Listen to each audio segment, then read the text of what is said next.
നീ അതിന് ഗുണ്ടകളിനെ പറഞ്ഞു വിടേണ്ട ആവശ്യം ഉണ്ടായിരുന്നില്ല. എടാ, ഞാൻ എന്റെ കയ്യിൽ നിന്ന് പണം ക്രഷറിൽ കൊടുത്തിട്ടാണ് നിനക്ക് മെറ്റീരിയൽ എത്തിച്ചു തന്നത്. എന്നിട്ട് നീ എന്താ കാണിച്ചത്? ആ മെറ്റീരിയൽ മുഴുവൻ വിൽക്കുകയും ചെയ്തിട്ട് 6 മാസം കഴിഞ്ഞ് എന്റെ പൈസ തരാൻ നിനക്ക് ബുദ്ധിമുട്ടില്ലേ? അത് എന്റെ ഒരു ചെറിയ റോളിങ് തെറ്റിയതാണ്, അതുകൊണ്ടാണ് അങ്ങനെ പറ്റിയത്. ഇപ്പൊ ഗുണ്ടകള് വീട്ടിലെത്തിയപ്പോ എങ്ങനെയാടാ നിന്റെ റോളിങ് ശരിയായത്? എടാ, നിന്നെപ്പോലെ ഒരുപാടെണ്ണത്തിന് ഞാൻ കണ്ടിട്ടുണ്ടാ. മര്യാദക്കാണെങ്കിൽ ഞാൻ മെറ്റീരിയൽ എത്തിച്ചു തരും, ഇല്ലെങ്കിൽ ഇപ്പൊ കണ്ടല്ലോ. എന്തിനാണ് അങ്ങനെ ഗുണ്ടായിസൊക്കെ കാണിക്കുന്നത്? ഇവനെ പോലുള്ളവന്മാര് കാരണമേ എന്നെ പോലുള്ള ഒരുപാട് വണ്ടി മുതലാളിമാര് ആത്മഹത്യ വക്കീലാണ്.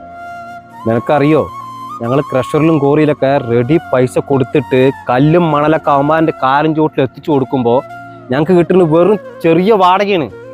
എന്നിട്ടോ വണ്ടി വാടകയും ഇല്ല, മെറ്റീരിയലിന്റെ പൈസയും ഇല്ല, മൊത്തം കടം. ഇപ്പൊ ഗുണ്ടകൾക്ക് പൈസ കൊടുക്കുന്നത് പോലും ഈ വാടകയിൽ നിന്നാണ്.